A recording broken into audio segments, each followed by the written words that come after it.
Well, okay, you asked me, you did ask me about whether or not, well, let's just go with the broad topic, which is the sound of the stone as a function or as a correlation to its behavior on the water, right?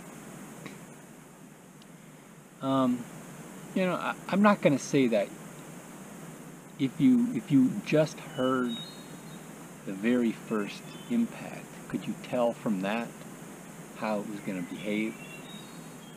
A little bit, a little bit. A good first landing will make a little bit less noise. It will be more of a slap than a splash.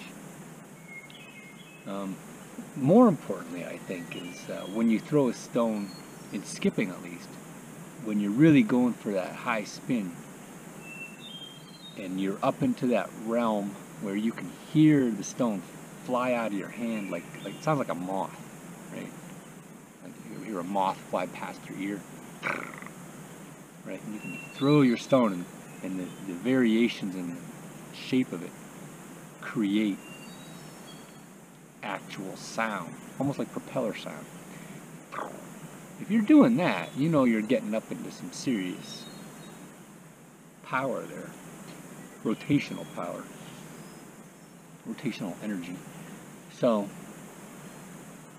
that's something to think about. I've also wondered if you skipped on a dead, quiet surface, like in the dead of night on really flat water, and you had like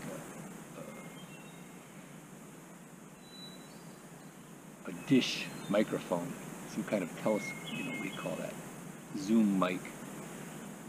You could probably count the skips from that. Not sure. You look at it then in a video thing where you can see the waveform. You might be able to actually correlate that with the vertical fall into a contact. Haven't done it though.